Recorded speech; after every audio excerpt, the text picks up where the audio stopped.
अकारण करुणावरणालय भक्तवांछित कल्पतरुष तड़ुद्युत विनिंदित पीतांबरधारी भगवान श्री बालकृष्ण लाल की वांग्मयी प्रतिमूर्ति ग्रंथराज श्रीमद् भागवत महापुराण की श्री पुरुषोत्तम मास की।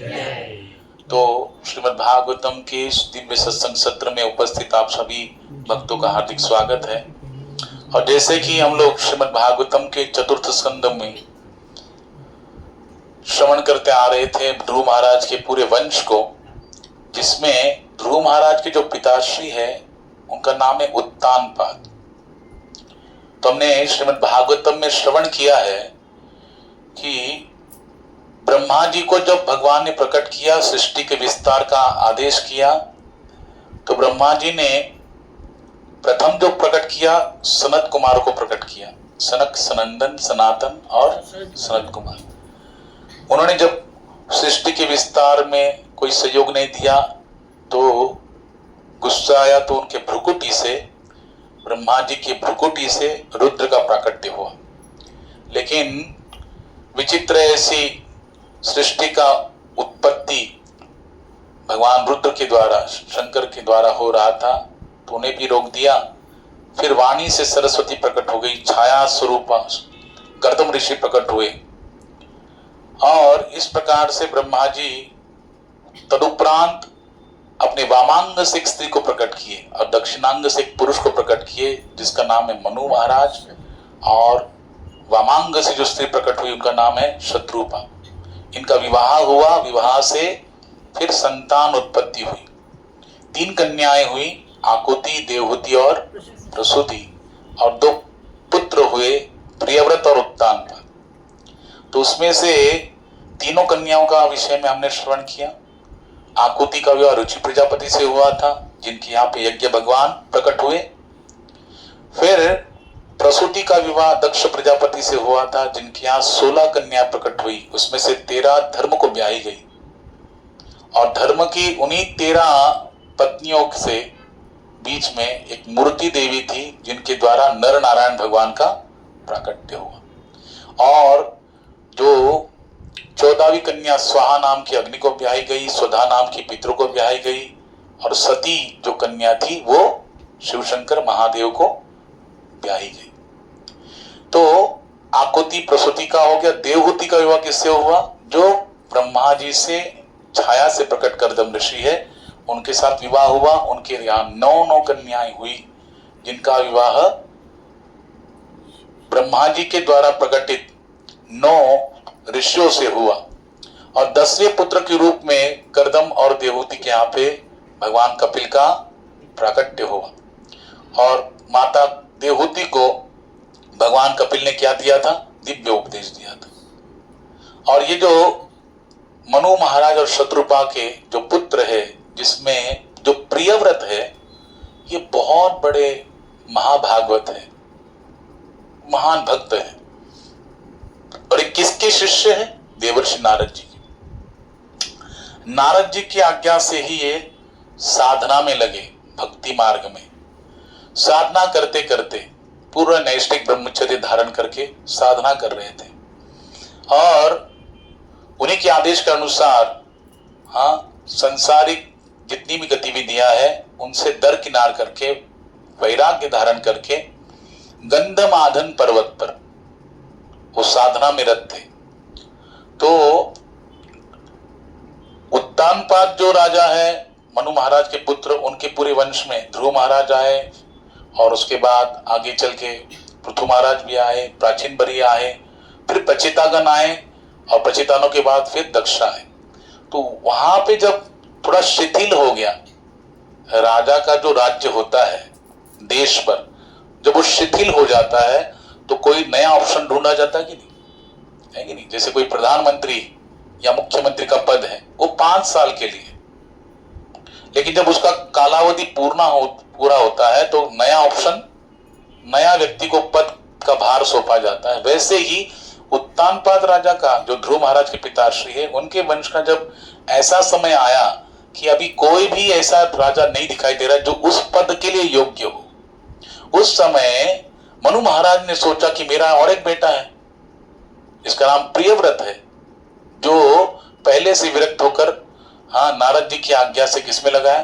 तपस्या में लगा है। तो उसे क्यों ना सौंपा जाए? वो तो बड़ा अच्छा मेरा पुत्र है, वो मेरी आज्ञा का पालन जरूर करेगा, मेरी बात को जरूर सुनेगा। लेकिन मनु महाराज ने ट्राई तो किया अपने पुत्र को उसकी मानसिकता को परिवर्तित करने का, लेकिन फिर भी उसमें कोई उनको सक्सेस प्राप्त नहीं हुआ। जब सक्सेस प्राप्त नहीं हुआ, क्योंकि देखो पुत्र किसका शिष्य थे? वो देवर्षि नारद जी के। और ध्रुव महाराज भी किसके शिष्य थे? देवर्षि नारद जी के। तो नारद जी के जो शिष्य होते हैं वो क्या होते हैं? भगवान की भक्ति में बड़े सुदृढ़ होते हैं। प्रचेतागण भी किसके शिष्य थे? देवर्षि नारद जी का ही उनको गाइडेंस प्राप्त था। इसलिए हमने सुना कि नहीं, जब वो पूछते हैं कि भगवान को जल्दी से प्रसन्न करने का सूत्र क्या है, क्या मार्ग है, तो वो बताते दयया सर्वभूतेषु संतुष्ट्या येन केनवा सर्वेन्द्रियोपशांत्या च तुष्टस्त्याशु जनार्दनः। भगवान कैसे प्रसन्न होते हैं? जल्दी से जल्दी प्रसन्न करने के लिए 3 सूत्र बताए थे। सभी जीवों पर दया करो। भगवान ने जिस अवस्था में रखा है उसमें संतोष मानकर, संतुष्ट रखकर भगवान को धन्यवाद दो। और तीसरी बात बताई थी, अपने इंद्रियों को नियंत्रित करो, अपने वश में रखो। तो ये जो करता है उस पर जनार्दन भगवान श्री कृष्ण जल्दी प्रसन्न हो जाते। तो बताओ, प्रचितागणों को भी उन्होंने उपदेश किया था। तो यानी हम लोग देखते हैं देवर्षि नारद जी के द्वारा जिनको भी उपदेश प्राप्त होता है वो सुदृढ़ होते हैं। तो ये प्रियव्रत भी उनके शिष्य थे। इसलिए मनु महाराज कितना ट्राई कर रहे हैं कि भैया तुम अभी गृहस्थ अवस्था को स्वीकार करो और फिर राज्य को संभालो और इसका विस्तार करो, सृष्टि के विस्तार कार्य में हमारी सहायता करो।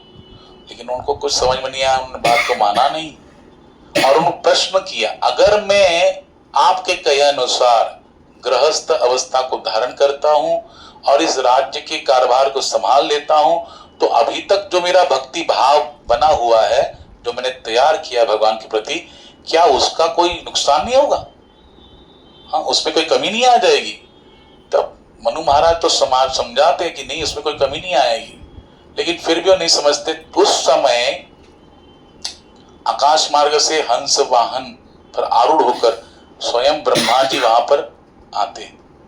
तो जब देवर्षि नारद जी मनु महाराज देखते हैं कि ब्रह्मा जी हंस वाहन पर आरूढ़ होकर आ रहे हैं, उस समय समस्त देवतागण, यहां तक भगवान शिव भी, क्योंकि भागवतम के अनुसार रुद्र का प्राकट्य किससे हुआ? ब्रह्मा जी से हुआ। और भागवतम के अनुसार यहां पर वर्णन है श्रीमद् भागवत में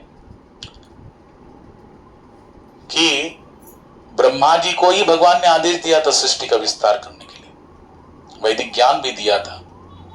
और इसीलिए मुख्य जो स्रोत माना जाता है भगवान के बाद, किसको माना जाता है? ब्रह्मा जी को माना जाता है। इसलिए सभी लोग उनका सम्मान करते हैं। जब दूर से देखा नारद जी ने ब्रह्मा जी को आते हुए, तो आदरपूर्वक उनका अभिवादन, उनका स्वागत वो करने लगे। और यहाँ पर उपस्थित सभी लोगों ने ब्रह्मा जी का क्या किया? स्तुति किया, प्रशंसा की और उनको सम्मान प्रदान किया। तो ब्रह्मा जी सबकी तरफ अपने एकदम मुस्कुराते हुए आशीर्वाद स्वरूप सबको देखने लगे। तो वहां पर कह रहे हैं, यद्यपि ब्रह्मा जी प्रियव्रत को गृहस्थ आश्रम में प्रवेश करके पृथ्वी पर राज्य करने के लिए विश्वस्त करेंगे, ऐसा सबको लगा, क्योंकि अभी वो आए हैं तो इसको जरूर समझाने कर मना लेंगे। लेकिन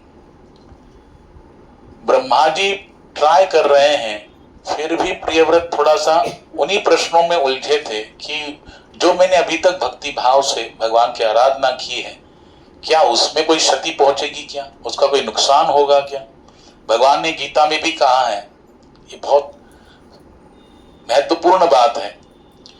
भगवान कहते हैं कि अगर कोई योग भ्रष्ट व्यक्ति है, अगर भक्ति मार्ग से दूर चला जाता है, तो उसकी क्या गति होगी? अर्जुन ने पूछा तो भगवान कहते हैं, सुचिनाम श्रीमताम गेहे योग भ्रष्टो विजायते, कि वो अच्छे कुल खानदान में पैदा होता है, भक्त के कुल खानदान में पैदा होता है, जहां पुनश्च भक्ति का वातावरण उसे प्राप्त होता है।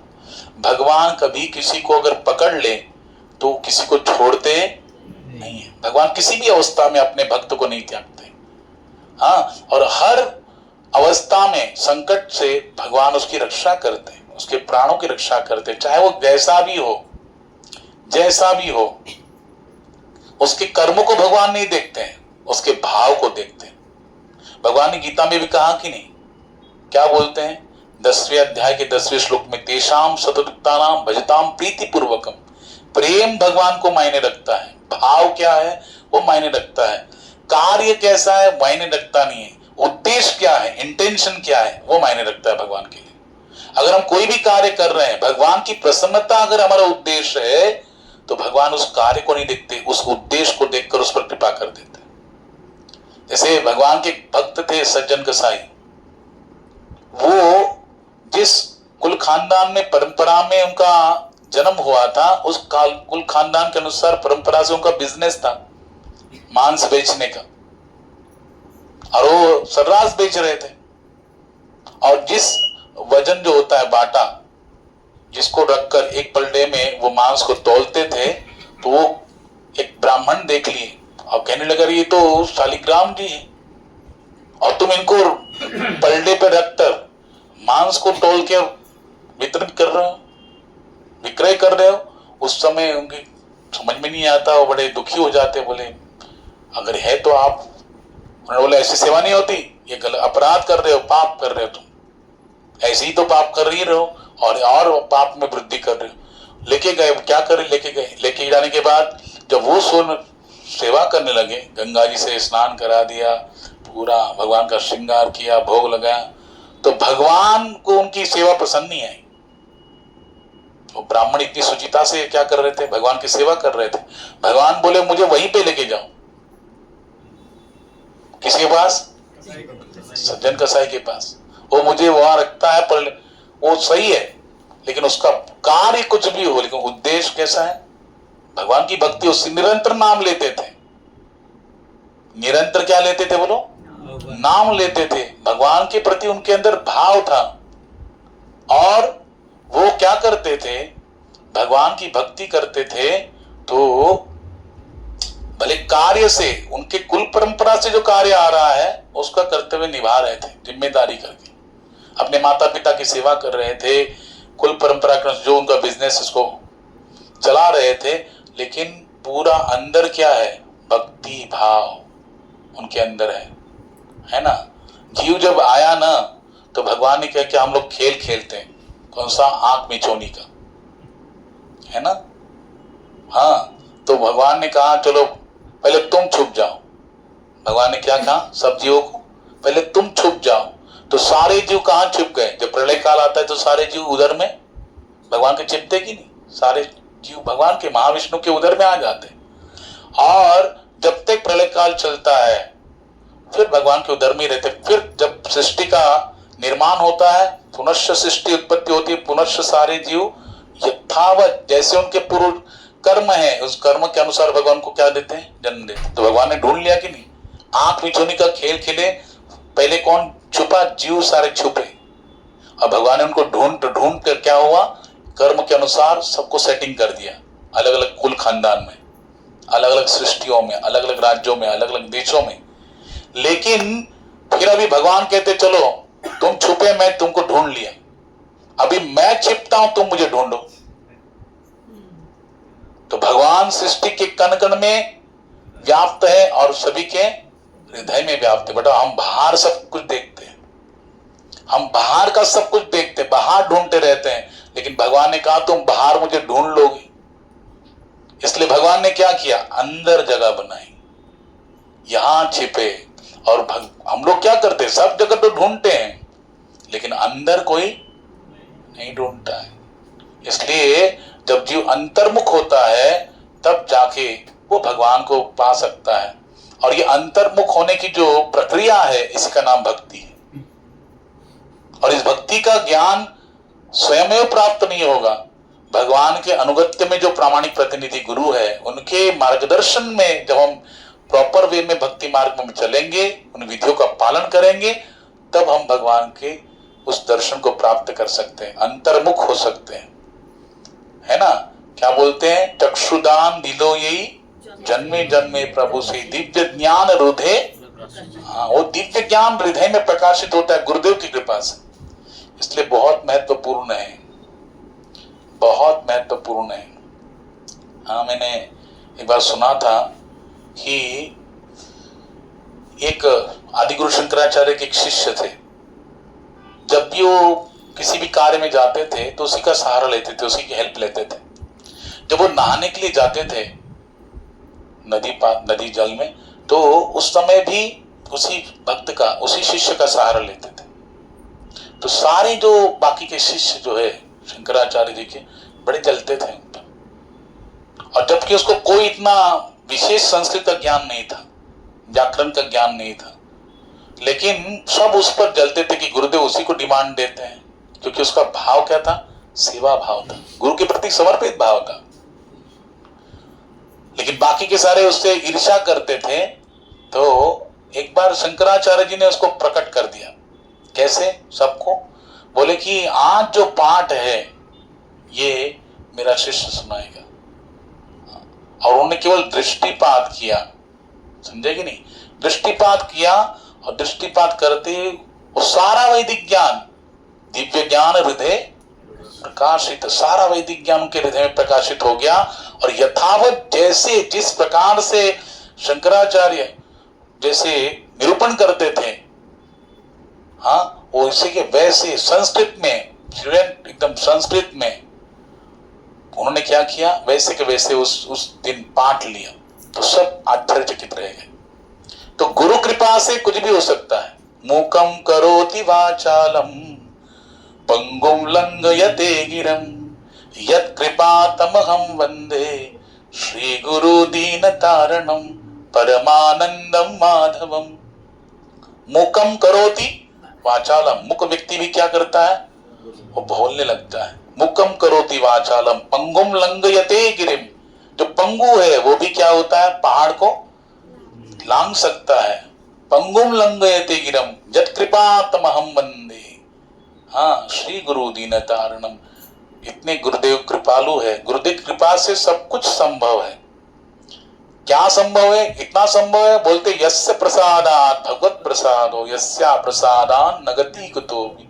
उनकी कृपा से ही ठाकुर जी मिल सकते हैं। अगर वो कृपा न करे तो भगवान नहीं मिलेंगे। तो गुरुदेव की कृपा कैसे प्राप्त होगी?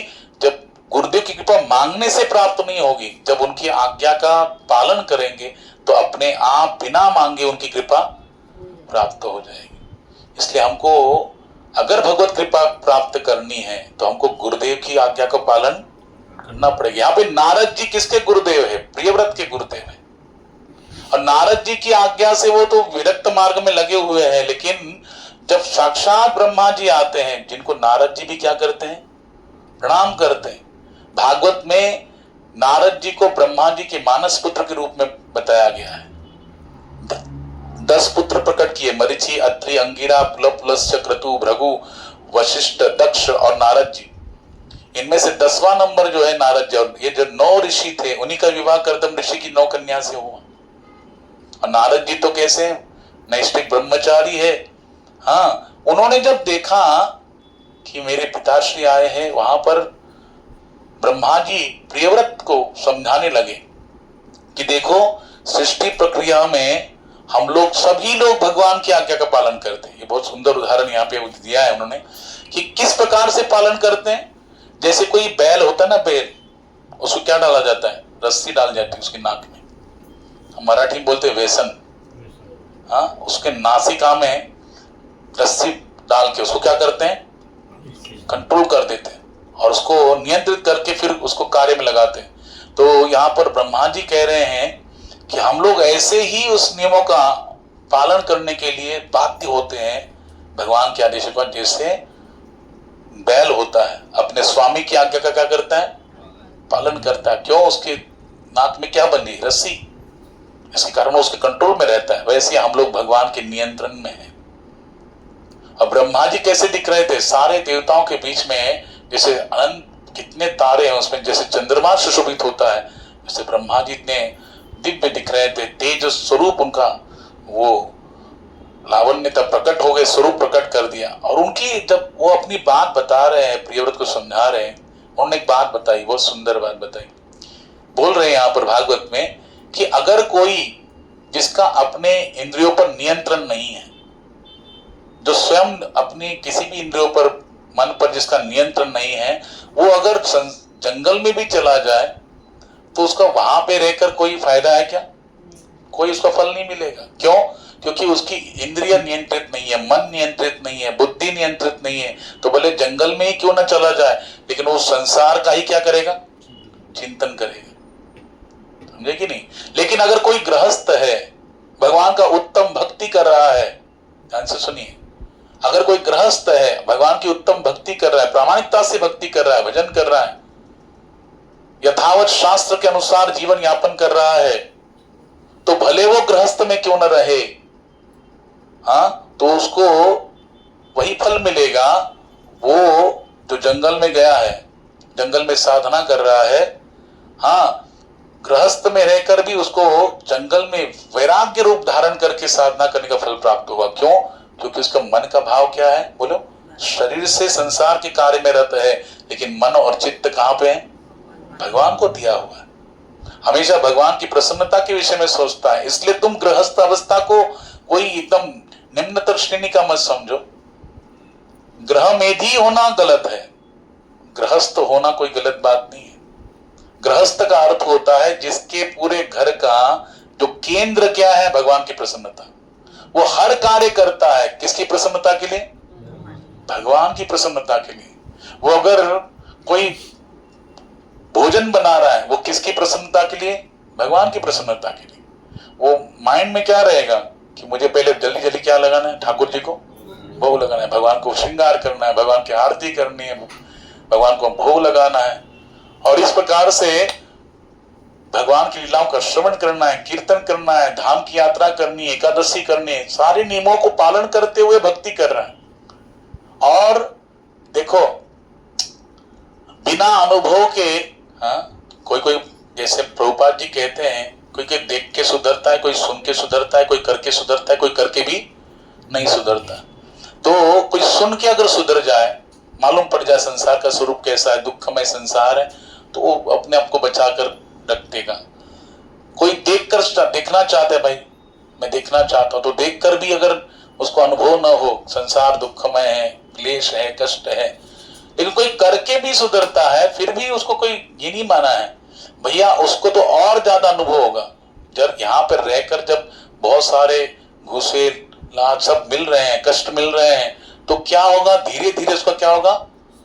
संसार से विरक्त होगा। तुकाराम महाराज का एक बहुत सुंदर अभंग है, उसमें वो कहते हैं, जोड़ो निया धन, जोड़ो निया धन, उत्तम व्यवहारे, उदास विचारे वेच करी, उदास विचारे वेच करी, उत्तम ची गती तो एक पावेल, उत्तम भोगील जीव खानी, उत्तम भोगील जीव खानी, तू कामने हेची आश्रमाचे फळ, परमपद बळ वैराग्याचे, परमपद बळ वैराग्याचे। वो कहते हैं कि आप जो संसार में धन कमाते हैं, उत्तम मार्ग से कमाइए, धर्मपूर्वक कमाइए, अर्थ को धर्मपूर्वक अर्जन कीजिए। इस प्रकार से जब धर्मपूर्वक चलेंगे तो उत्तम ची गति, तो उत्तम गति आपकी होगी मरणोपरांत। हाँ, और जीते जी भी आप संसार के जितने भी भोग है उनका, हाँ, आस्वादन कर पाएंगे। धर्मपूर्वक चलने से व्यक्ति को सब कुछ प्राप्त हो सकता है। अच्छा, भगवान कह रहे हैं श्रीमद् भगवत गीता में, अगर धर्मपूर्वक काम हो, वो भी मेरा स्वरूप है। कामोस्मि भरतर्षभ, धर्म अविरुद्धो भूतेषु कामोस्मि भरतर्षभ। यानी जो शास्त्र मर्यादा के अनुसार काम का स्वरूप दिया गया, किसके लिए? गृहस्थ अवस्था में सबसे बड़ा सुख संतान प्राप्ति है, लेकिन संतान प्राप्ति के लिए जो कामनाएं हैं, इच्छा है, भोग है, उसको आस्वादन करने के लिए थोड़ा सा क्या दिया गया, छूट दिया गया है, समझे कि नहीं। इसलिए हम लोग देखते हैं कि महात्मा लोग क्या करते थे, महात्मा लोग जो पहले तपस्या करते थे, कोई भी गृहस्थ अवस्था में प्रवेश करने से पहले उसको क्या कराया जाता था, तपस्या के लिए भेज दिया जाता था। हमने श्रवण किया कि नहीं प्रचेतागणों का। ये जो प्रचेतागण है, प्राचीन बरही राजा के जो पुत्र है, ये कहां गए, पहले तपस्या करने के लिए गए, और तपस्या पूर्ण होने के बाद फिर जब आए, फिर वृक्षों की कन्या वारक्षी से उनका विवाह हुआ और फिर दक्ष का प्राकट्य हुआ। यानी पहले के जमाने में लोग विवाह करने से पहले क्या करते थे, तपस्या करते थे, और तपस्या करने के उपरांत फिर वो योग्य होते थे। उनके पास दो ऑप्शन होते थे, ध्यान से सुनिए आप लोग, दो ऑप्शन होते थे। एक मार्ग ऐसा है जो स्टेप बाय स्टेप जाएगा। क्या आश्रम क्या है, ब्रह्मचर्य, गृहस्थ, वानप्रस्थ और मतलब हमारे जीवन में हमको ये चारों आश्रमों में क्या करना है, प्रवेश करना है।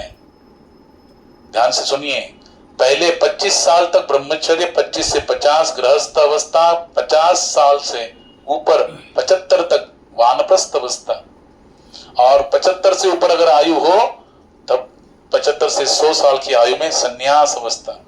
हर जीव के लिए निर्धारित किया गया, क्योंकि भगवान ने इसको निर्माण किया।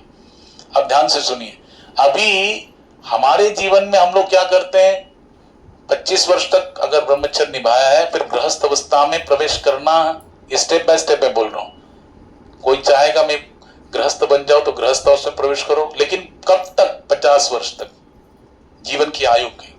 और जैसे 51 साल आपका स्टार्ट होता है तो आपको अपने पुत्रों को, अपने बच्चों को वो सारा कार्यभार संसार का सौंप देना चाहिए, और उसके उपरांत क्या करना चाहिए, भक्ति मार्ग में पति पत्नी दोनों को मिलकर क्या करना, आगे बढ़ने के लिए थोड़ा सा विरक्ति धारण करना। और जब एक समय ऐसा आएगा कि संन्यास आश्रम को यानी पूरा विरक्त धारण करके अपनी पत्नी को, बच्चों के आधार छोड़ देना है, उनके सहारे छोड़कर फिर एकांत में भगवान का भजन करके परम उद्धार करना है। इस प्रकार से हमारी वैदिक पद्धति है, ये वैदिक प्रणाली है। दूसरा मार्ग क्या है कि ब्रह्मचर्य का पालन करने के बाद डायरेक्टली कहा जाए, संन्यास आश्रम ग्रहण कर ले, यानी न गृहस्थ न वानप्रस्थ, डायरेक्ट संन्यास ग्रहण कर सकता है, अवस्था धारण कर सकता है। तो हम देखते हैं महात्मा लोग होते हैं, और डायरेक्ट क्या करते हैं, गुरुकुल में जाते हैं, 25 वर्ष तक पूरा वेदों का ज्ञान अर्जित करते हैं। फिर उनके पास दो ऑप्शन है, गृहस्थ, वानप्रस्थ, फिर संन्यास, या फिर ब्रह्मचर्य से डायरेक्ट संन्यास। चाहे आप कैसे भी जाए, मेरी बात को ध्यान से सुनिए आप लोग, आप कैसे भी जाए, आपका अंतिम गोल क्या है, यानी वैराग्य। और तुकाराम महाराज यही कहते हैं कि तुका मने हेची आश्रमाचे बड़, परम पद बड़ वैराग्याची। इसका अर्थ ये बनता है, चाहे कोई ब्रह्मचारी हो, गृहस्थ हो, वानप्रस्थ हो, लेकिन उसका अंतिम गोल क्या है, वैराग्य। हमको इस संसार से क्या होना है, बोलो, धीरे धीरे वैराग्य को प्राप्त करना है। धीरे धीरे हमारी जो मानसिकता गड़ी बैठी है, जो आसक्ति सदस्यों में, परिवार में और यहाँ के समस्त वस्तुओं में हमारी जो आसक्ति है, उसको हमें क्या करना है, बोलो, कम करना है।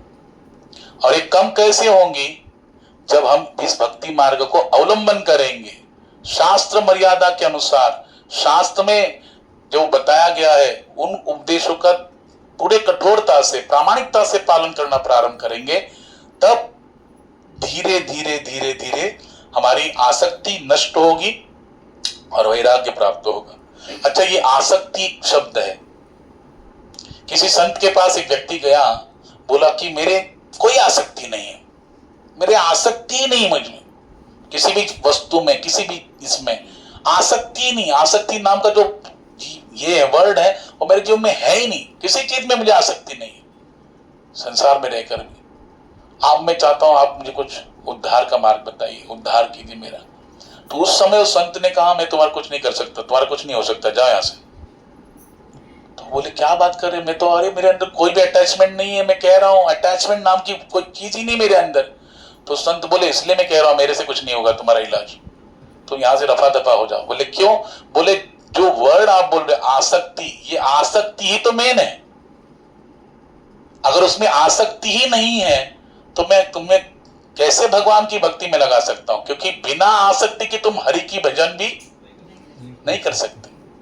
ध्यान से सुनिए आप लोग, बिना आसक्ति के, तुम्हें आसक्ति ही नहीं है, तुम क्या भगवान की तरफ प्रेम करोगे? यानी आसक्ति आवश्यक है।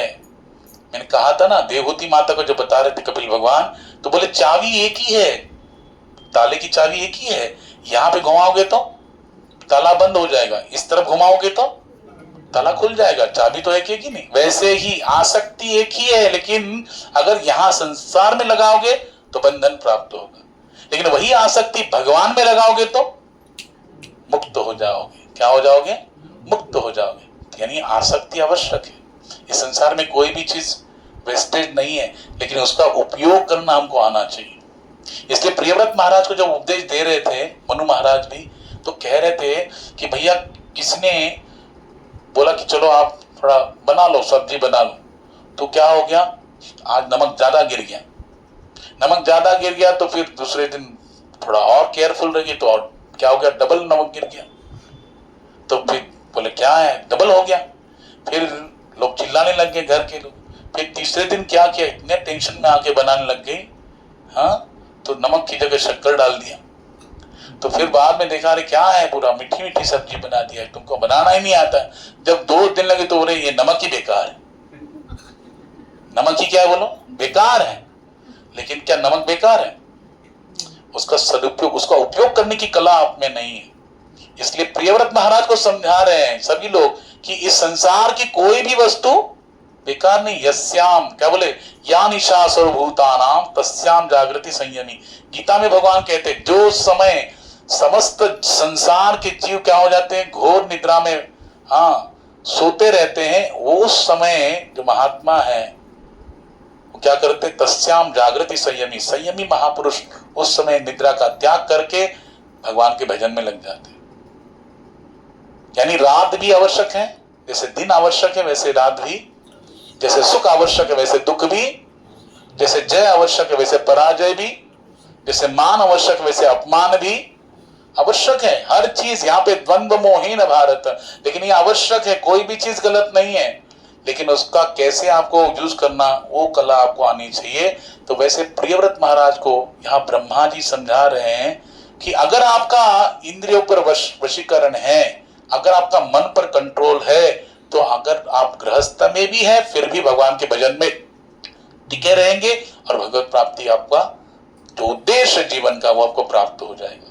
तब ये बात किसने बताई? ब्रह्मा जी ने बताई, और समस्त देवतागण उपस्थित है, मनु महाराज भी बता रहे हैं। तो प्रियव्रत महाराज रेडी हो गए। प्रियव्रत महाराज ने रेडी होने के बाद अभी देखो, अब आप जरा भागवतम को ध्यान से सुनेंगे तो आपको पता लगेगा, जो व्यक्ति एक भी विवाह करने के लिए तैयार नहीं था, लेकिन यहाँ पर ब्रह्मा जी और मनु महाराज ने जब बताया कि आप सृष्टि का विस्तार करने में सहायता करो, क्योंकि इसमें प्रसन्नता किसकी है? हरि की। सृष्टि का विस्तार क्यों करना है? क्योंकि भगवान की खुद की इच्छा है सृष्टि का विस्तार हो, इसीलिए आप उनके कार्य में ये करो। जैसे भगवान किस लिए अवतरित होते हैं?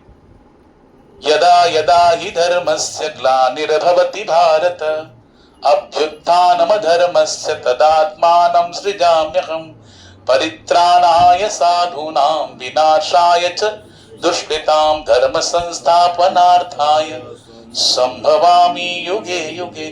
जिनके संकल्प से सारी सृष्टि प्रकट हो जाती है, उनको यहाँ आने की क्या आवश्यकता है?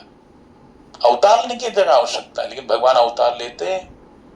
लेकिन जो अवतार का कार्य है, तो भगवान असुरों का विनाश करते हैं, भक्तों की रक्षा करते हैं, धर्म की स्थापना करने के लिए भगवान हर युग में आते हैं। तो जब अर्जुन का भगवान उपदेश करे तो भगवान ने कहा, अरे तुम अर्जन करो, अपने यश को अर्जन करो, क्योंकि मेरे कार्य में तुम सहायता करो। मैं किस लिए अवतरित हुआ हूं? असुर के विनाश के लिए, इसलिए तुम उसमें निमित्त बन जाओ और श्रेय का अर्जन करो। यानी भगवान चाहते हैं कि हर जीव भगवान के उस कार्य में क्या करे? सहायता करे, उनको निमित्त बनकर उनकी मदद करे उस सृष्टि प्रक्रिया को आगे बढ़ाने के लिए। इसलिए भगवान की इच्छा है, ब्रह्मा जी कह रहे हैं। तो प्रियव्रत राजी तो हो गए, लेकिन देखो कैसा माया का प्रभाव है। जो एक विवाह करने के लिए तैयार नहीं थे, यहां दो दो विवाह कर ली। समझे कि नहीं? यहां भागवत में लिखा है, पहला विवाह किया बरहिष्मति नाम की कन्या से, जो विश्वकर्मा की कन्या थी, देवताओं की शिल्पी। और जब विवाह हुआ, उनसे 10 पुत्र और एक कन्या हुई। उस कन्या का नाम था ऊर्जास्वती। और जो 3 पुत्र थे उसमें से, वो तो भगवान के भक्त बन गए, लेकिन बाकी के जो 7 पुत्र थे उसमें से एक थे अग्निर्द्र। उन 7 पुत्रों को, अभी प्रियव्रत महाराज कैसे हैं, उन्होंने क्या किया, देखा कि सुमेरु पर्वत पर क्या कर रहे हैं, उसकी परिक्रमा कर रहे हैं। कौन? सूर्य भगवान। और सूर्य भगवान अगर उत्तर दिशा में परिक्रमा कर रहे हैं तो दक्षिण दिशा में क्या हो रहा है? अंधेरा हो रहा है। दक्षिण दिशा में परिक्रमा करे तो उत्तर दिशा में क्या हो रहा है? अंधेरा हो रहा है। इसलिए प्रियव्रत महाराज ने सोचा कि जो अंधकार हो रहा है उसको मैं नष्ट करूंगा, इसलिए ज्योतिर्मय रथ बनाया, उस पर आरूढ़ हो गए और सूर्य की पीछे क्या कर रहे हैं, उनका पीछा करते करते परिक्रमा करने लगे। तो इतना बड़ा ज्योतिर्मय रथ था, क्योंकि वो चाहते थे कि जो दिशा सूर्य की अनुपस्थिति के कारण अंधकार में है वो प्रकाशित हो जाए, इसलिए ज्योतिर्मय रथ पे आरूढ़ हो गए। अच्छा, उनका परिक्रमा कर रहे सूर्य का, सुमेरु पर्वत के साथ जो सूर्य परिक्रमा कर रहे थे, सूर्य की परिक्रमा ये कर रहे थे पीछे पीछे। तो उनके दिव्य रथ के द्वारा क्या हो गया, समुद्र, 7 समुद्र, सप्तद्वीप, इनकी निर्मित हुई। और इनके जो 7 बेटा, उनको क्या कर दिया, 7 द्वीप वितरित किया।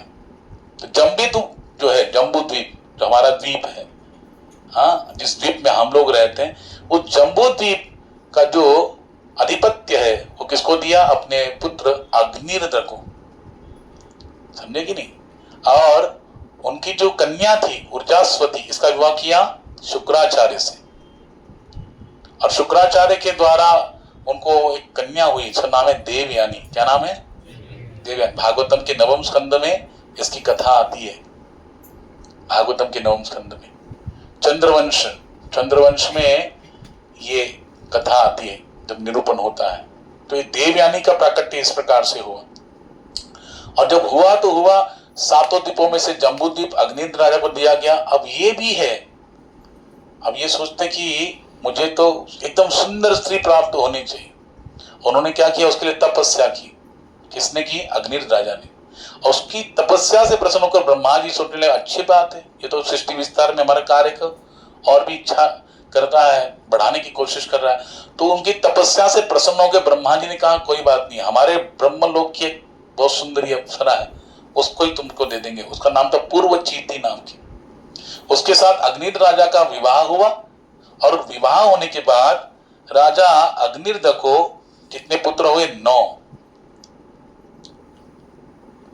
और उसमें से 9 जो है, क्योंकि उनको जम्बूद्वीप मिला था, अभी 9 पुत्र है, इसलिए उन्होंने जम्बूद्वीप के 9 विभाग किए। और हर एक जो विभाग है अपने पुत्रों को प्रदान किया। उसमें से जो 9 पुत्रों में से जो नाभि नाम के पुत्र थे, उनको जो प्राप्त हुआ, वो कौन सा विभाग प्राप्त हुआ? अजनाब वर्ष। कौन सा वर्ष? अजनाब वर्ष। समझ में आ रहा है ना आपको? पहले क्या था? प्रियव्रत राजा थे, रथ से क्या बनाया? 7 द्वीप बनाए, उसको अपने प्रॉपर्टी का बंटवारा किया 7 पुत्रों में। उसमें से अग्निर्द्र थे, उनको 9 बेटा हुए। और उस जम्बूद्वीप जो उनको प्राप्त हुआ था, उसको 9 वर्षों में विभाजित किया और 9 बेटाओं को अपना प्रॉपर्टी बांट दिया, जिसमें से जो अजनाब वर्ष है वो नाभि नाम के पुत्र को प्राप्त हुआ। अभी नाभि जो थे, इनका विवाह किससे हुआ था? मेरु देवी नाम की जो है उससे हुआ था। अब ये मेरु देवी जो है और नाभि राजा, उनको तो अजनाब वर्ष प्राप्त हुआ, लेकिन इनको संतान नहीं थी। तो संतान प्राप्ति के लिए उन्हें क्या किया? एक यज्ञ किया संतान प्राप्ति के लिए। और जब यज्ञ किया तो भगवान स्वयं उस यज्ञ में प्रकट हुए। जब भगवान प्रकट हुए उस समय उनको देखकर ये स्तब्ध हो गए नाभि राजा। तो ब्राह्मणों को भगवान ने पूछा, भाई क्या है, क्या चाहते हैं? तो उस समय उन्होंने कहा कि भगवान ये आपको ही पुत्र रूप में चाहते हैं, आपके समान ही पुत्र चाहते हैं।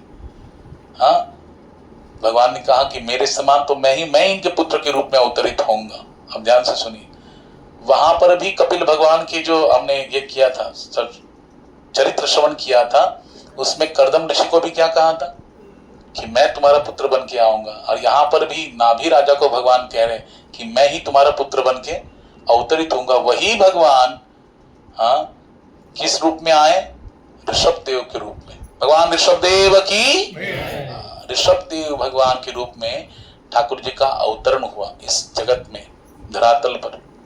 और जब अवतरण हुआ तो ऋषभ देव भगवान जो है वो सारी योग सिद्धियों के स्वामी थे।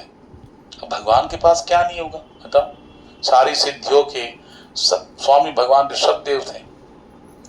तो इंद्र इनके इतना ईर्ष्या करने लगा, इतना ईर्ष्या होने लगी इंद्र को कि इंद्र ने क्या किया, वर्षा करना ही बंद कर दिया।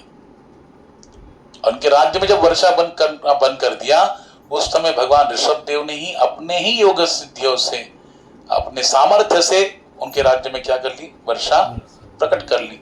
जब वर्षा हो गई तब इंद्र लज्जित हो गया, और लज्जित होने के बाद फिर अपनी कन्या को इनसे विवाहित करने के लिए प्रयुक्त हुआ। उनकी कन्या का नाम था जयंती। इंद्र की कन्या का नाम क्या है? जयंती। उनके पुत्र का नाम जयंत है और इंद्र की कन्या का नाम है जयंती। तो जयंती का विवाह ऋषभ देव भगवान से हुआ और फिर इनको 100 पुत्रों की प्राप्ति हुई। और 100 पुत्रों में से सबसे बड़े पुत्र कौन है? भरत महाराज। अब ध्यान से सुनिए, अभी जो भागवतम का पार्ट आया है, इसमें वास्तव में माता पिता को किस प्रकार से अपने पुत्र को संस्कार देने चाहिए, अपने घर की संतानों को किस प्रकार से उपदेश देना चाहिए, ये यहाँ पर सीखने मिलता है इस चरित्र में। भगवान ऋषभ देव हर क्षण पल पल पर जब समय प्राप्त होता है, समय समय पर वो क्या करते थे, अपने बच्चों को उपदेश देते थे। ज्ञान का उपदेश, भक्ति का उपदेश, जीवन में किस प्रकार से आपको जीवन यापन करना चाहिए, इसका उपदेश देते थे। तो भगवान ऋषभ देव, इनके 100 पुत्र उन उपदेश को श्रवण करते हैं तो कहते हैं कि क्या आवश्यकता है, हमको तो आयु मिला है किसके लिए? जो हितोपदेश नाम का ग्रंथ है उसमें कहते हैं आहार निद्रा भयमैथुनं च सामान्य तत्पशुभिर्नराणाम् धर्मो हितेषाम् अधिक विशेषो धर्मे न हीना पशु ही समाना। आहार, खाना, सोना, स्वयं की सुरक्षा करना और संतान उत्पत्ति करना। लेकिन क्या ये 4 चीजें करने के लिए हमको मनुष्य जीवन मिला है? क्योंकि ये चारों चीजें पशु भी करते कि नहीं करते, और हमसे ज्यादा करते हैं। अच्छा, वो भी खाते हैं, हम जो खा रहे हैं वो भी खा रहे हैं, हम सो रहे हैं वो भी सो रहे हैं, हम स्वयं की रक्षा करते हैं, है कि नहीं? वॉचमैन रखते हैं, और अनेक प्रकार के साधन रखते हैं जिनके द्वारा हम स्वयं की सुरक्षा करना चाहते हैं। लेकिन वैसे ही भगवान उनको प्रॉपर वे में क्या दिया, नाखून दिए, वो अपनी सुरक्षा कर लेते हैं, तीक्ष्ण दांत दिए, वो अपनी सुरक्षा करने की कोशिश करते हैं। लेकिन जो चौथा चीज बताया संतान प्राप्ति का, उसमें भी सबसे ज्यादा सुख उनको है। एक व्यक्ति एक समय में एक संतान को प्रकट कर सकता है, जन्म दे सकता है, या 2 संतान को दे सकता है, लेकिन वो तो 12-12 बच्चों को एक साथ जन्म देते कि नहीं देते? तो संतान प्राप्ति का भी सुख उनको हमसे ज्यादा है। यानी क्या ये 4 चीजें जो पशु कर रहा है वही करने के लिए हमको मनुष्य जीवन में क्या नहीं? धर्मो हितेषाम् अधिक विशेषो। हम धर्म के विषय में, तत्व के विषय में जानने की कोशिश कर सकते हैं, जिज्ञासा कर सकते हैं, उसके अनुसार चल सकते, पशु नहीं चल सकता। इसलिए यहाँ पर उपदेश प्रदान करते हैं ऋषभ देव भगवान। नायम देहो देह भाजाम्नि लोके कष्टान कामान अर्हते विभुजाम्नि तपो दिव्यम पुत्र कागेन सत्वम शुद्धैरदस्माद् ब्रह्म सौख्यम त्वनंतम। नायम देहो देह भाजाम्नि लोके कष्टान कामान अर्हते विभुजाम्नि। अरे इस मृत्यु लोक में जो हमको जन्म मिला मनुष्य का, ये केवल मौज मस्ती मजा करने के लिए नहीं मिला, मनोरंजन के लिए नहीं मिला है, टाइम पास के लिए नहीं मिला। इसका महत्व है। 84 लाख योनियों में से एक बहुत दुर्लभ योनि क्या है? मानव का जन्म, मानव का शरीर, मनुष्य का शरीर, और ये ऐसा जंक्शन है जहां से हम किधर भी जा सकते हैं।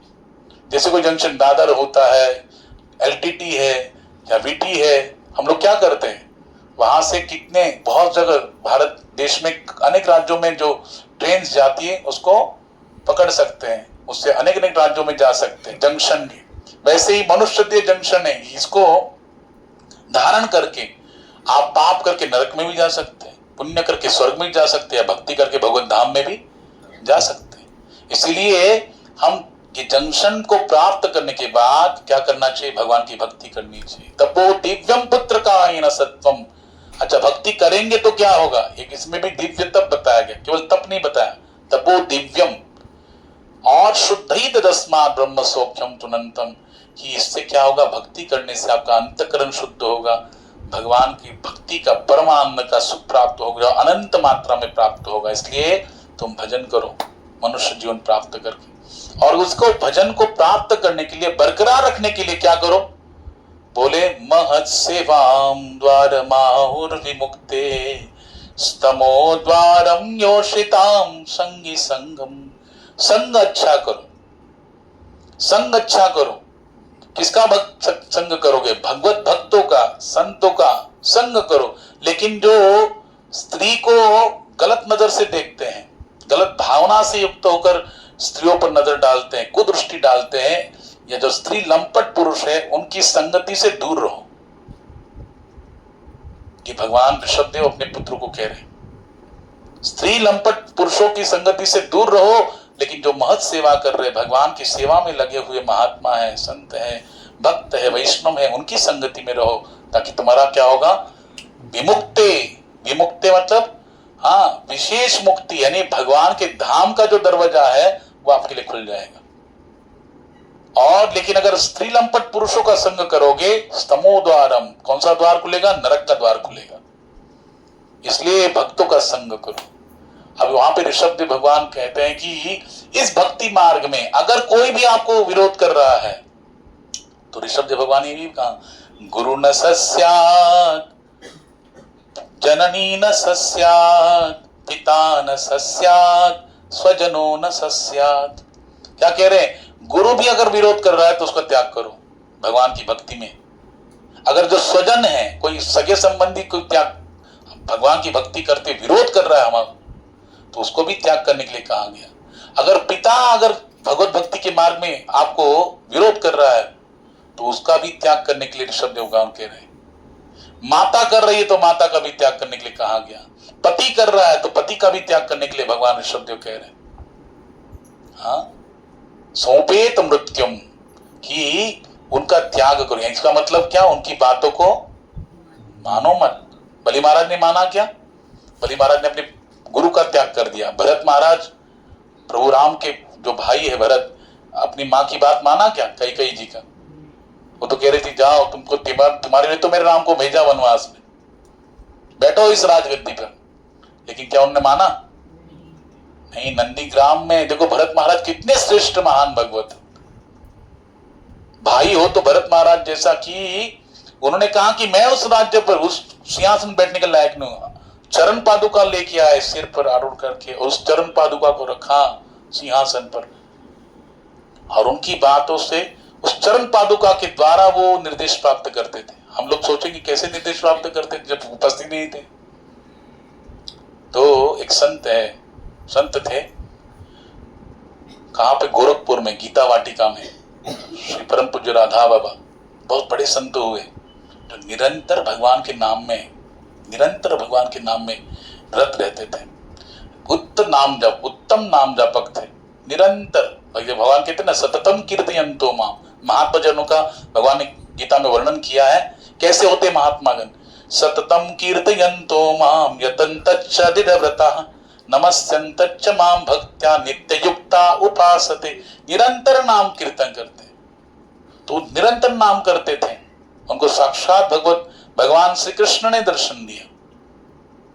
वो स्थान आज भी है। तो उनके एक शिष्य थे, और वो वहां पे गए, कहा, वृंदावन में। तो बोले कि क्या, कैसे आराधना करें ठाकुर जी का। तो बोले कि देखो, हाँ, आप जा रहे हो तो मेरा वहां एक शिष्य है, हाँ, उसके अनुगत्य में रहकर आप क्या करो, भक्ति करो। तो जो अनुगत्य में रहकर भक्ति करने लगा तो उसने सोचा कि मैं पाठ कहाँ करूं, क्योंकि बाकी बिहारी के इसमें तो क्या है, बोले सब जगह इतना भीड़ होता है तो कैसे पाठ करूंगा। तो बोले कोई बात नहीं, आप पाठ करना प्रारंभ करो, ठीक है। तो बोले कि गुरुदेव से थोड़ा आप बताएंगे, ज्ञान लेंगे। तो बोले ठीक है, कोई बात नहीं, गुरुदेव से मैं पूछ लूंगा। अभी गुरुदेव कहाँ पर है, गोरखपुर में, और ये कहाँ पर है, वृंदावन में। बोले एक रात में आप कैसे, उस समय कैसे कॉल कर, कैसे करेंगे। बोले मैं कर लूंगा। तो जो राधा बाबा के शिष्य थे उन्होंने क्या किया, रात भर बीत गई, फिर सुबह बोले कि गुरुदेव ने कहा कि आप यहाँ पे नहीं कर सकते हो तो आप किसी भी कक्ष में जाओ, अपने कक्ष में जाके वहां पर किसी भी दीवार को भगवान का स्वरूप मानकर वहां पे ठाकुर जी की छवि को विराजमान करके वहां पे ऐसा भाव रखो और वहां पे अपना जो नित्य पाठ है गीता का उसको करो। तो बोले आपने पूछ लिया गुरुदेव को। बोले हाँ। कब पूछा, रात को। बोले कैसे पूछा, इतने जल्दी कैसे संपर्क हुआ। तो बोले चलो। तो वहां पर उन जो शिष्य थे जिन्होंने संपर्क करके उनको ज्ञान दिया था, ऐसे से गुरुदेव ने कहा है, तो देखा गया कि गुरुदेव राधा बाबा की जो चरण पादुका है वो उनके पास थी। और बोले इन चरण पादुका के द्वारा मैंने वो निर्देश प्राप्त किए। तो सोचो, गुरुदेव की चरण पादुका के द्वारा अगर भाव हो तो उससे भी क्या प्राप्त होता है, बोलो निर्देश प्राप्त हो सकता है। तो भरत महाराज को नहीं प्राप्त हुआ, भरत महाराज को प्राप्त हुआ कि नहीं। उन्होंने राम जी की चरण पादुका से सारा राज्य चलाया कि नहीं, 14 वर्ष। तो ये होता है गुरुदेव की कृपा का, हाँ, अपने जीवन में अनुभव प्राप्त होना। लेकिन उतना क्या होना चाहिए, गुरु के चरण कमलों में उनकी वाणी पर क्या होना चाहिए, भरोसा होना चाहिए, विश्वास होना चाहिए। विश्वासो फलदायक। तो वहां पे वर्णन है शास्त्र में कि गुरु अगर किसी शिष्य को किसी भी आपदा में देखते हैं तो उसको बचाने के लिए प्रयुक्त होते हैं। लेकिन हम लोग क्या करते हैं, अपने आप को बड़ा योग्य मानते हैं, बड़ा बुद्धिमान मानते हैं, लेकिन गुरुदेव के सामने हमारी सारी जो योग्यता है धरी की धरी रह जाती है। प्रभुपाद जी के पास में एक व्यक्ति गया जिसको सीखने की इच्छा थी ये मृदंग। प्रभुपाद जी को पूछा कि आपका फीस कितना है। तो प्रभुपाद जी को और बखान करने लगा कि मुझे ये भी आता है, मुझे वो भी आता है, ये भी आता है, ये इंस्ट्रूमेंट आता है, वो इंस्ट्रूमेंट आता है। तो प्रभुपाद जी डबल फीस बता दी। तो पहले वो जानकारी लेके आया था, तो बोला मैंने तो सुना था कि आपकी इतनी फीस है, आप मुझको डबल बता रहे। बोले डबल इसलिए रहे कि वो 500 एक्स्ट्रा किस लिए बता रहा हूँ, एक्स्ट्रा फीस ले, क्योंकि तुम्हारे पास जो ज्ञान है उसका जो अभिमान है उसको नष्ट करने के लिए, उसको बरकरार रखते तुमको नया मृदंग का ज्ञान देना, समझे कि नहीं। इसलिए गुरु चरण में जब भी जाते क्या आना चाहिए, बोलो विनम्रता से जाना चाहिए। लेकिन गुरु हमको बचा सकते हैं। इसलिए तुकाराम महाराज कहते हैं, हाँ, जाने भक्तीचा जिव्हाळा तोचे दैवाचा पुतळा। हाँ, उसमें कहते होका पंडित शहाना। एक होता है पंडित, अब ध्यान से सुनना, और एक होता है शाना। कुछ लोग इस जगत में पंडित भी होते हैं और शाने भी होते हैं। कुछ लोग पंडित भी नहीं होते हैं और शाने भी नहीं होते। कुछ लोग पंडित तो होते हैं लेकिन शाने नहीं होते, और कुछ लोग शाने होते हैं लेकिन पंडित नहीं होते। पंडित का अर्थ होता है जिसके पास शास्त्र का ज्ञान हो, जिसको शास्त्र का ज्ञान में जो पारंगत है वो उसे कहते पंडित, है ना। लेकिन जो व्यवहार में निपुण हो, जो व्यवहार का ज्ञान जिसके पास हो, उसे क्या कहते हैं, शाना कहते हैं। हाँ, कुछ ऐसे लोग थे जो पंडित तो थे लेकिन शाने नहीं थे। 3 बड़े विद्वान लोग थे, एक जगह पे मिले। एक कैसा था, वैद्यकीय शास्त्र का निपुण था, यानी जो वनस्पतियों का जो ज्ञान है, हाँ, वो उसको ज्ञान था। अच्छा, दूसरा जो था वो न्याय शास्त्र में निपुण था, और तीसरा जो था वो संगीत शास्त्र में निपुण था। अभी तीनों मिले और उन्होंने कहा कुछ हम लोग करते हैं, हमारे पास ज्ञान है तो हम लोग कुछ नया करेंगे। तो चले जंगल में। जंगल में गए तो अभी भूख लगी, तो किसी ने कहा, जो तीनों में चर्चा हुई, सबको कार्य बांटे गए अपना अपना डिपार्टमेंट। तो किसी ने कहा कि तुम्हें क्या, कौन सा ज्ञान है, वैद्यकीय शास्त्र का, वनस्पतियों का ज्ञान प्राप्त है, तो तुम क्या करो, सब्जी लेके आओ। तो सब्जी लेने के लिए उसको भेजा गया, जिसको वैद्यकीय शास्त्र का ज्ञान है, ध्यान से सुनिए, उसको शास्त्र का ज्ञान है, व्यवहार का ज्ञान नहीं है। वो पंडित जरूर है लेकिन शाना नहीं है। अभी उसको भेजा गया, तो जब वो लाने के लिए गया तो अभी हर वनस्पति में देखता है तो उसमें गुण भी दिखते हैं लेकिन साथ में उसको दोष भी दिखाई देने लगा। तो कुछ समय बोलता नहीं है ये वनस्पति अच्छी है कि नहीं, मतलब जो आलू है वो अच्छे हैं लेकिन ये क्या है, वात को प्रकट करते हैं, वात बढ़ाते हैं। मेथी भी अच्छी है लेकिन क्या करती है, पित्त को बढ़ा देती है। तो किसी वनस्पति को स्वीकार करते, फिर उसमें दोष देखते, फिर उसको त्याग देते। हर वनस्पतियों में से क्या दिखता है, हर सब्जी में उसको गुण भी दिख रहे हैं, साथ में दोष भी दिख रहे हैं। तो बोले ऐसे ऐसे सब्जी खा के क्या करना है, पेट खराब हो जाएगा, रोग बढ़ जाएगा। उसने कुछ लाया नहीं, खाली थैली लेके गया था, खाली थैली लेके आ गया। अभी दूसरा न्याय शास्त्र का निपुण था, और जब लेने गया तो उसको की कि भाई जो भी दाल चावल जो घी वगैरह लगेगा वो लेके आओ। तो गया, उसने घी ले लिया पात्र में लिया। अब वो घी लेके आ रहा था, अब वो सोचने लगा रास्ते में, न्याय शास्त्र का निपुण है ना, जहां पे देखो हमारा एक बात बताता हूं, जिसके अंदर ज्ञान विपुल मात्रा में होगा ना, वो बोले बिना नहीं रहता है कि नहीं। वो चाहता है कि मेरा ज्ञान मैं सबको बताऊं, बखार लोग मेरी स्तुति करें। तो अब ये न्याय शास्त्र का निपुण था, वो जब लेके आया पात्र में क्या घी लेके आया, तो आते आते उसना न्याय शास्त्र निपुण था, कैसे रहेगा, कैसे दबाएगा अपनी भावना को। वो सोचने लगा हाथ में पात्र है, पात्र के अंदर घी है, तो सोचता है पात्र के आधार से घी है या घी के आधार से पात्र है। आप लोग बताइए। पात्र के आधार से घी है, लेकिन पात्र की कीमत कितनी है, 100 रुपया, और घी की कीमत कितनी है, 2000 रुपया। तो बताओ, तो कीमती कौन है, घी है। तो घी के आधार से पात्र है कि पात्र के आधार से घी है, कीमत के अनुसार तो घी के आधार से पात्र है। लेकिन जब वो ऐसा सोचने लगा कि कंफ्यूज हो गया, पात्र के आधार से घी है क्या, घी के आधार से पात्र है, तो उसने क्या कर दिया, वो उसको प्रयोग करने के लिए उसने क्या किया, वो पात्र को उल्टा कर दिया। तो पात्र को उल्टा किया तो सारा घी नीचे गिर गया। फिर पता लगा अरे घी पात्र के आधार से घी था। अब बताओ, उसको जांचने के लिए क्या प्रयोग करने की आवश्यकता है, लेकिन अति शास्त्र का ज्ञान है, पंडित है, लेकिन व्यवहार के में निपुण है क्या, व्यवहार का ज्ञान नहीं है। उसको भी वनस्पतियों का ज्ञान है, पंडित शास्त्र का ज्ञान है, लेकिन व्यवहार का ज्ञान नहीं। इसलिए खाली थैली लेके गया था, खाली थैली लेके आया, ये पात्र लेके गया था, उल्टा करके नष्ट कर दिया, वही पात्र लेके आया। अब ये दोनों तो ऐसे आ गए। तीसरा संगीत का शास्त्र का निपुण था, उसने क्या कर दिया, बोले लेके आएंगे तब तक क्या मैं तैयारी करता हूं। उसने चूल्हा जला दिया, अग्नि प्रज्वलित कर दी, उस पर पतीला रखा, पतीले में पानी डाला और उसके ढक्कन लगा दिया, ढक्कन रख दिया। तो जब चूल्हे की अग्नि से क्या हुआ, पात्र पतीला गरम हुआ, उसके अंदर का जल गरम हुआ, ऊपर ढक्कन था, इसलिए क्या हुआ, बाष्प निकलने लगा, हवा है ना।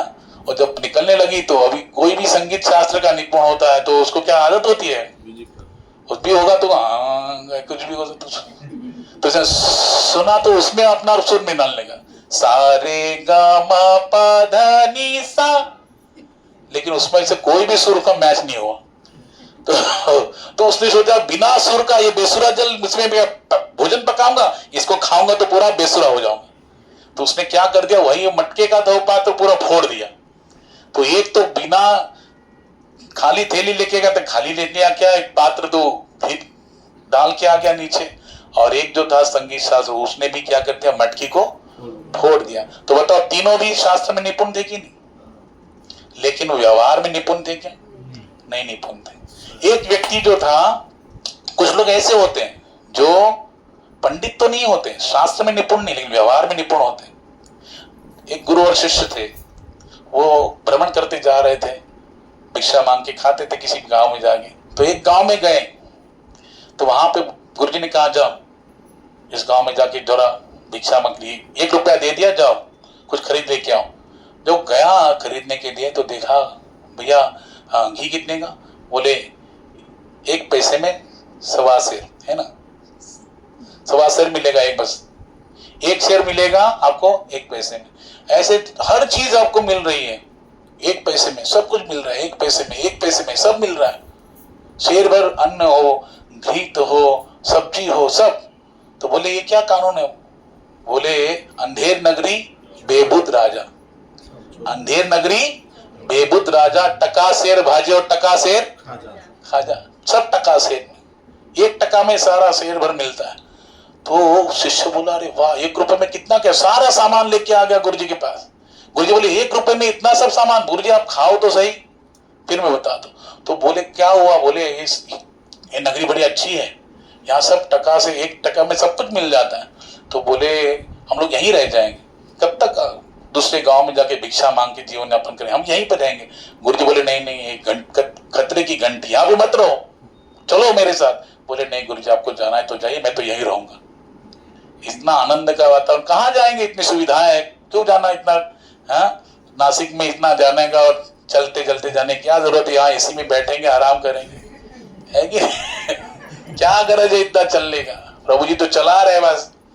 हाँ चलो त्र्यंबक, हाँ और वहां पे स्नान करने वापस इतना दूर चल के आओ, फिर चलो।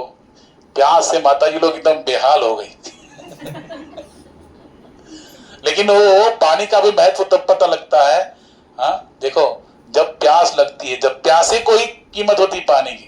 जैसे भगवान भी, और मैंने कहा ना हम किसके दर्शन के लिए गए थे? त्र्यंबकेश्वर महादेव के, जो महादेव खुद ही कैसे है, वैराग्य शिरोमणि है कि नहीं।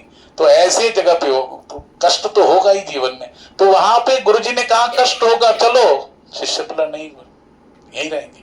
अच्छा बोले रहो तुम, लेकिन जब भी तुम्हें संकट हो तो मुझे स्मरण करना, मैं जरूर आऊंगा तुम्हें बचाने के लिए। तो चला गया। अब शिष्य क्या हो गया, अभी सब टका शेर में मिल रहा है तो क्या है, खाके एकदम थोड़ा हष्ट पुष्ट हो गया।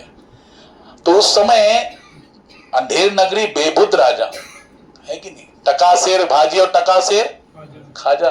तो एक समय ऐसा घटना हुआ, एक साहूकार थे, साहूकार तो हट्टे कट्टे होते हैं। उसके घर में किसी ने क्या कर दिया, चोरी कर दिया। रात को चोर आया ऊपर से, ध्यान से सुनना कथा बहुत इंपॉर्टेंट है। छत से आया और छत थोड़ी कमजोर थी, गिर गया। चोर नीचे गिरे, चोर की कमर टूट गई। कमर टूट गई तो चोर ने जाके साहूकार की कंप्लेन कर दी राजा को कि मैं ऐसे घर में चोरी करने गया था, लेकिन चोरी करते इसकी छत कमजोर थी, मैं नीचे गिर गया, मेरी कमर टूट गई, साहूकार को दंड दो। राजा बोला सही बात, इसकी चोर तो है लेकिन उसकी कमर टूट गई, साहूकार के कारण टूट गई, बुलाओ साहूकार को। साहूकार को बुलाया गया। साहूकार को कहा कि देखो तुम्हारे कारण, तुम्हारे छत से गिरा था, तुम्हारे घर में चोरी करने आया था। बोले हाँ छत तुम्हारी कमजोर थी, नीचे गिरे, कमर टूट गई, इसका खर्चा कौन देगा? हाँ बोले महाराज मेरी क्या गलती है, लेकिन नहीं खर्चा देना पड़ेगा। बोले ठीक है मैं इसका खर्चा दे दूंगा। लेकिन फिर कहने लगा, राजा बेबुद राजा है ना, कहता है देखो तुम खर्चा तो दे दोगे, लेकिन इसकी कमर टूट गई, इसकी में तुम तो कारणीभूत हो, तुम्हें तो दंड मिलना चाहिए, इसको फांसी पे लगा, इसको फांसी दे दो। तो साहूकार बड़ा अनुनय विनय कर, राजन मेरी बात तो नहीं नहीं नहीं इसको फांसी दे दो। तो वहां पे साहूकार कहते ठीक है राजन, मैं आपकी बात को स्वीकार करता हूँ, मान्य है मुझे मेरा अपराध, दंड भी, मेरी बात तो सुनिए। बोले क्या है बताओ। बोले देखो मैं घर तो बनाया, लेकिन घर मैंने नहीं बनाया, कॉन्ट्रैक्टर ने बनाया। और कॉन्ट्रैक्टर ने क्या किया, जब घर बनाया तो उसकी छत को क्या किया, कच्चा रखा तो चोर आया, चोर कच्चे छत के कारण नीचे गिर गया, उसकी कमर टूट गई, मेरा क्या रोल है? तो कॉन्ट्रैक्टर का दोष है, बुलाओ कॉन्ट्रैक्टर को, इसको फांसी में से जाओ। तो कॉन्ट्रैक्टर बोला राजा साहब मुझे स्वीकार है, मैंने ही छत बनाई थी, ये थोड़ी कमजोर रहेगी, लेकिन मैं कॉन्ट्रैक्टर जरूर हूं, लेकिन उस सीमेंट को मिक्स करने के लिए जो जल लगता है उसको लाने के लिए एक सेवक को रखा था, एक भिखारी को रखा था, उसने कम जल लेके आया, वो जल कम पड़ गया सीमेंट में, इसके कारण छत क्या रहेगी, कमजोर है। बोले इसको छोड़ो, उसको बुलाओ, उसको लगाओ फांसी पर, भिखारी को लगाओ फांसी पर। वो बेचारा आ गया। बोले महाराज सही बात है, इनके यहाँ पे मैं काम कर रहा था और मेरे को जल लाने के लिए भेजा भी था, लेकिन वहां पे एक दरवेश का खेल चल रहा था रास्ते में, उसकी को देखने में मस्त हो गया और जल कम ला के आया। जल कम होने से सीमेंट ठीक से नहीं पक्का छत बना पाए, छत कमजोर रहेगी, ये चोर इसके कारण गिर गया, कमर टूट गई। तो बोले मेरा कोई दोष नहीं, दरवेश का दोष है जिसका खेल देखने में ये बिजी हो गया था। बोले उसको बुलाओ और उसको लगाओ फांसी पे। तो दरवेश जैसा तो एकदम दरवेश है, खेल जगह जगह खेल दिया, एकदम पतला था। अब सुनो, पहला किसको पकड़ा था? साहूकार को। साहूकार अच्छा कट्टा था और उसके गले का माप लिया था रस्सी का फांसी के लिए। और जब एक के बाद एक जब आ रहा है, और तो जो दरवेश एकदम पतला है, जो डाला तो नीचे आ गए। तो जो सैनिक था बोलने लगा, राजा साहब इसके गले में तो बैठ ही नहीं रहा है। तो बोले जिसके गले में बैठेगा उसको लेके आओ उसको लगाओ फांसी पे, उसको लटका दो फांसी में। तो अभी ये जो शिष्य था गुरुदेव का, गुरुदेव ने बोला था यहाँ पे मत रहना, लेकिन गुरुदेव को कौन मानता है, गुरु की बात नहीं माना। तो वो तो खा के भी क्या अट्टा कट्टा हो गया था साहूकार जैसा। बोले वो बैठा था हनुमान जी के मंदिर से बाहर आके, वहीं पे राम नाम लेके बैठा था। तो देखा गया सैनिक तो सारे माप ले रहे थे, बस उसके गले में बैठ गया। ले चलो इसको लेके। राजा साहब बैठ गया, बोले इसको लगा फांसी में। तो उसने कहा अरे बहुत लेकिन कोई मान ही रहा है। उस समय गुरुदेव की बात उसको स्मरण आई, गुरुदेव ने कहा था यहाँ पे मत रहना। लेकिन ये साथ ही साथ उन्हें ये भी कहा था जब स्मरण करोगे मैं तुम्हें बचाने आ जाऊंगा। पर जब गुरुदेव आ गए, गुरुदेव को कहने लगा गुरुदेव मुझे बचा लीजिए। तो मैंने कहा था तुम यहाँ पे मत रहो। अब वहां पे बोले देखो अब तुम शांत रहो, जैसे मैं कह रहा हूं ऐसा करो, हाँ बस जो मैं कहूंगा वैसा करना। अब ये फांसी की तक पे चढ़ने के लिए मैं तैयार हो जाऊंगा, फिर तुम कहना मैं तैयार हूं। ऐसे ऐसे दोनों में झगड़ा हो गया। अभी देखो जैसे ही शिष्य को फांसी की सजा पे लटकाने के लिए राजा ने ऑर्डर दिया तो गुरुदेव खड़े हो गए, नहीं नहीं ये मेरा आश्रित है, मेरा शिष्य है, हाँ मैंने इसकी जिम्मेदारी ली है, आप इसको छोड़ो मुझे फांसी पे लगाओ। शिष्य बोलने मेरे होते गुरुदेव फांसी पे जाएंगे? नहीं नहीं नहीं नहीं मैं फांसी पे जाऊंगा। गुरुदेव बोलते मैं फांसी पे जाऊंगा, शिष्य बोलता है मैं फांसी पे जाऊंगा। दोनों में झगड़ा होने लगा। तो राजा साहब विचार करने लगे, भले बेबूदा राजा था लेकिन थोड़ा विचार किया कि फांसी की सजा पे जाने के लिए कौन इतना प्रयुक्त होता है, उत्साहित होता है, हाँ। तो उन्होंने गुरुदेव को साइड में लिया, बोले गुरुजी ये क्या बात है, आप दोनों में ऐसी होड़ क्यों लगी है फांसी की सजा को स्वीकार करने की? तो बोले देखो नहीं आप जान दो, क्या क्यों सुनना है आपको, बस फांसी की सजा मुझे दे दो, इसको मत दो। नहीं बताओ तो सही क्या राज क्या है। बोले राजन आज जो पर्व है ना, आज का दिन बड़ा शुभ है, बड़ा पवित्र पर्व है। आज जो भी फांसी की सजा को जाएगा वो स्वर्ग का राजा बनेगा। तो बोले इन दोनों को छोड़ो मुझे फांसी पे लगा। तो अंधेर नगरी चौपट राजा, टकासेर भाजी और टकासेर। तो बताओ उस गुरुदेव को शास्त्र का ज्ञान नहीं था, व्यवहार का ज्ञान था कि नहीं? पंडित नहीं थे लेकिन शाणा थे कि नहीं? व्यवहार के ज्ञान से अपने प्राण तो बचा लिए, अपने शिष्य के भी प्राण बचा लिए कि नहीं बचा लिए? तो कुछ लोग ऐसे होते हैं जो पंडित तो नहीं होते लेकिन शाणे होते, कुछ लोग तो शाणे होते लेकिन पंडित नहीं होते, लेकिन कुछ ऐसे होते हैं पंडित भी होते हैं और शाणे भी होते। एक राजा था और वो राजा जो था ना वो ज्योतिष को बड़ा ये करता था, क्या करता था, उनके साथ डिबेट करता था। ज्योतिष को झूठा दिखाने के लिए वो प्रयासरत रहता था हमेशा। उसने क्या किया, उसका जो महल है उसको बनाया और 7 मंजिला, जैसे अभी ये सुधीर गुप्ता जी का घर किसमें, छठे माले पे, समझो 7वें माले पे उसका दरबार लगता था।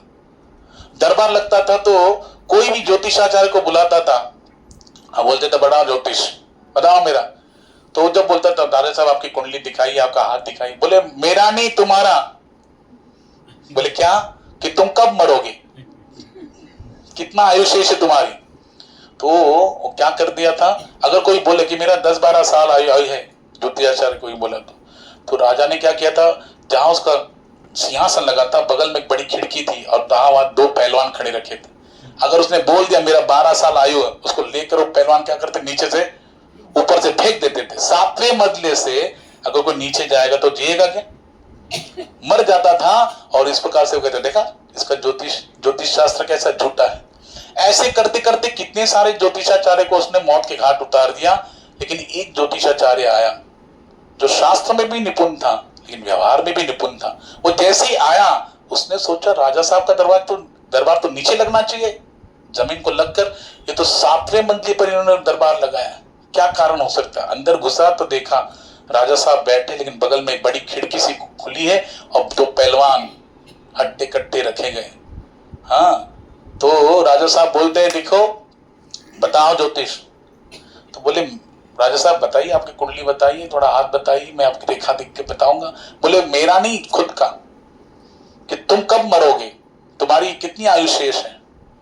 तो उसने देखा, पूरा निपुण था ना वो, सारा पूरा परीक्षण करके उसने क्या कहा, बस राजा साहब मैं क्या बोलूं, मेरी आयु की क्या सोच रहे, लेकिन मैं इस आयु की जो है ना, मनुष्य की जो आयु है उसकी एक बड़ा अच्छा गम्मत, थोड़ी आश्चर्यमय घटना बताता हूं, उसका आश्चर्य बताता हूं, आपको निरूपण करता हूं। बोले क्या कि आपके मरने से 1 घंटा पहले मैं मरने वाला हूं। क्या कहा? आपके मरने से 1 घंटा पहले मेरी मृत्यु है। तो अभी राजा साहब देगा क्या उसको ढकेलने की आदेश देगा क्या? क्योंकि इसको, यानी इसको बाद में मारा जाएगा, इससे पहले 1 घंटा पहले मैं मारा जाऊंगा।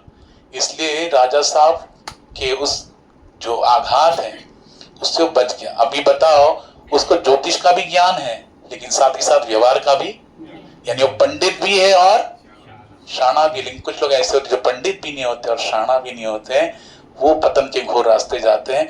इसलिए हमको याद रखना चाहिए कि हमें गुरुदेव के सानिध्य में रहकर अगर हम रहेंगे, भले हम कितने भी निपुण क्यों न हो, लेकिन गुरुदेव ही हमको हर क्या कर सकते हैं, संकटों से बचा सकते हैं।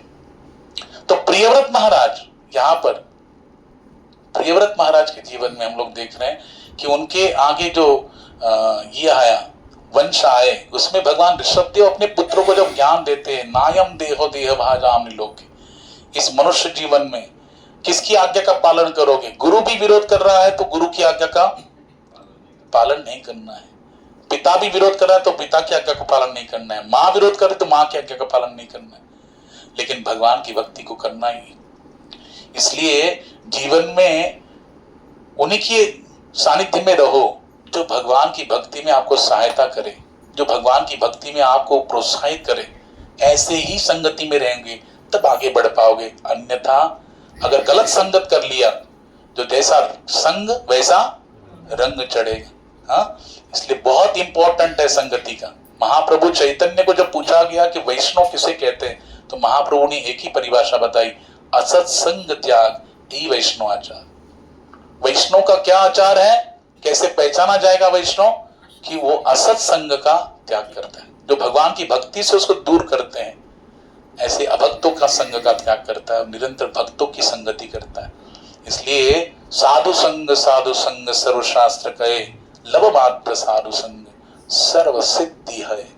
ये ऋषभदेव भगवान अपने पुत्रों को क्या कर रहे हैं, उपदेश कर रहे हैं। और उसमें से उपदेश करने के बाद जो बड़े पुत्र थे भरत महाराज, ये सबसे श्रेष्ठ राजा हुए। उन्हीं के नाम से अजनाभ वर्ष भारतवर्ष के नाम से जाना जाने लगा। उसमें से 9 पुत्र थे, वो क्या बन गए, 9 योगेश्वर, महाभागवत बने। उनकी कथा भागवतम के 11 स्कंद में आती है। उसमें से और 9 पुत्र थे, वो क्षत्रिय राजा बने, और 81 पुत्र थे, 81, वो कर्मकांडी ब्राह्मण बने, निपुण कर्मकांडी ब्राह्मण हुए। तो 81 + 9 + 9 + 1 कितना हुआ, 100। हाँ, इस प्रकार से ऋषभदेव भगवान अपने पुत्रों को उपदेश करते थे। आगे हम लोग वर्णन श्रवण करेंगे ऋषभदेव भगवान ने कैसे अपने जीवन को ये कर लिया, परिलक्षित कर लिया। अंतिम जो उनका चरण है जीवन का, कैसे उन्हें व्यतीत किया। उनके जो बड़े पुत्र है भरत महाराज, उनके द्वारा उनकी जो जीवनी है, उनको तो 3 जन्म को उन्होंने प्राप्त किया था। किस आधार पर कैसा जीवन उनका था और क्या उपदेश उन्होंने रघुगन राजा को दिया था, ये नेक्स्ट सत्र में हम लोग सत्संग सत्र में श्रवण करेंगे। आज के लिए इतना ही काफी। पुरुषोत्तम मास की, ग्रंथराज श्रीमद् भागवत महापुराण की, श्री ऋषभदेव भगवान की, निताई गौर प्रेमानंद। हरि हरि।